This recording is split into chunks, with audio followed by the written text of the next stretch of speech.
Dear students, आपको adjective का पता चल चुका है और उसकी 3 डिग्रीज़ वो भी मैं आपको बता चुका हूँ।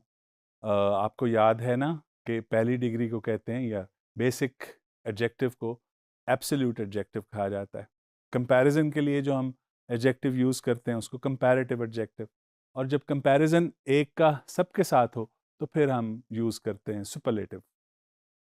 इनके कुछ असूल तो मैं आपको बता चुका हूँ। जैसे मैंने बताया कि कुछ रेगुलर, ज़्यादातर जो एडजेक्टिव हैं वो रेगुलर हैं, लेकिन कुछ इर्रेगुलर भी हैं। उनके साथ हम मोर लगाते हैं और कंपैरेटिव में, और जब सुपरलेटिव बनाना हो तो द मोस्ट लगाते हैं। फिर सिंपलर वर्जन जो था, जो मैंने आपको बताया इससे पहले, कि ई आर या ई एस टी लगाते हैं हम। लेकिन तमाम जो एडजेक्टिव्स हैं वो सिंगल सिलेबल नहीं होते। अब आप सोचेंगे कि ये सिंगल सिलेबल क्या है और सिलेबल क्या है। बेसिकली सिलेबल शॉर्टेस्ट साउंड होती है एक वर्ड की, जिससे मिलके वर्ड बनते हैं। मसलन वर्ड, ये जो वर्ड है ना, ये एक ही गो के अंदर मुंह से निकल आता है वर्ड। एक ही दफा मैंने कहा वर्ड। और एक और दैट, दिस, डॉग, कैट, ये सारे सिंगल सिलेबल वर्ड हैं। तो जो सिंगल सिलेबल वर्ड होते हैं उनकी कंपैरेटिव डिग्री बनाई जाती है तो ई आर, और सुपरलेटिव बनाई जाती है तो ई एस टी बनाई जाती है। कुछ ऐसे भी हैं जिनके एंड पे वाई आता है। मसलन holy, H O L Y, मुकद्दस, होली प्लेस, इसका कंपैरेटिव होगा होलियर और उसका सुपरलेटिव होगा द होलीएस्ट। अब होली के अंदर एंड पे वाई आ रहा है, इसलिए सिर्फ ई आर नहीं लगेगा, वाई ख़त्म कर देंगे और आई ई आर लगाएंगे। इसी तरह जो इसका सुपरलेटिव है उसमें सिर्फ ई एस टी नहीं लगाएंगे, बल्कि holiest, H O L I E S T, I Y जो है वो आई में चेंज होगा। ये एक स्पेलिंग रूल है जो आपको याद रखना है। They are known as modifiers. Modifier क्या होता है? जो मीनिंग के अंदर थोड़ा चेंज कर देते हैं, उसको मीनिंग को थोड़ा मॉडिफाई कर देते हैं। जैसे मैंने बताया कि कारपेट तो एक नाउन है, लेकिन जब हम कहते हैं रेड कारपेट तो इसका मतलब है कि उस कारपेट के मीनिंग्स में इजाफा किया गया, कि बताया गया कि वो रेड कारपेट। इन चीज़ों को आपने याद रखना है, इनकी प्रैक्टिस करनी है। फिर मैंने जैसे आपको इससे पहले बता चुका हूँ कंपैरेटिव और उसकी जब एग्जांपल्स दे रहा था कि ये लिंकिंग वर्ब जो हैं उनके बाद भी आते हैं, तो उस सूरत में इनको हम क्या कहते हैं? कॉम्प्लीमेंट कहते हैं, कॉम्प्लीमेंट ऑफ द वर्ब। और बेसिकली सब्जेक्टिव कॉम्प्लीमेंट होते हैं। सब्जेक्ट जो पहले आता है ना उसके बारे में बताते हैं। मसलन the the boy felt happy.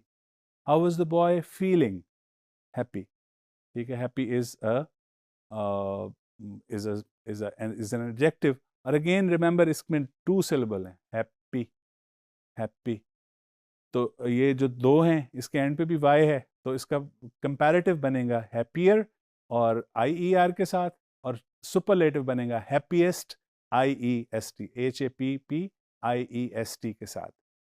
और some other words which have more than 2 syllables, 3 syllable, उनकी फॉर्म्स जो हैं उन जनरली वो ऐसे इरेगुलर उनको कह सकते हैं एडजेक्टिव, जिनकी फॉर्म ई आर या आई ई आर या ई एस टी या आई ई एस टी लगाने से नहीं बनती। जैसे मैंने कहा था ब्यूटीफुल। अब देखिए इसमें 3 साउंड्स हैं, ब्यूटीफुल।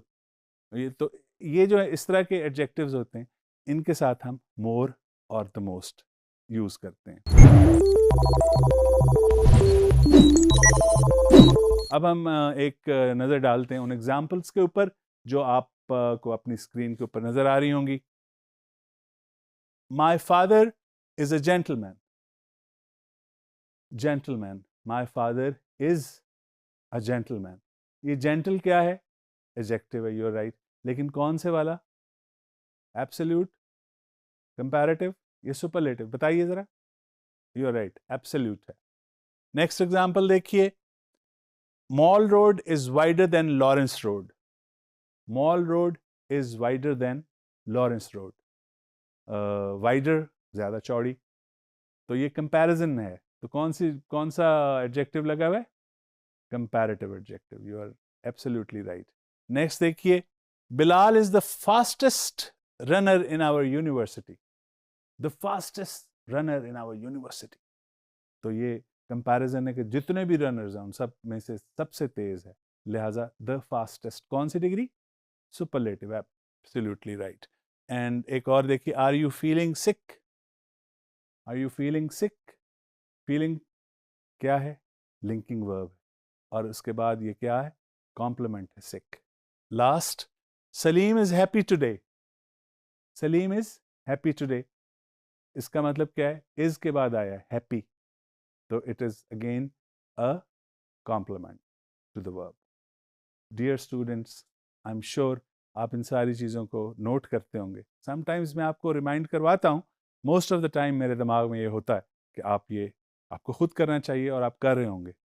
तो please don't forget to note down each and every example.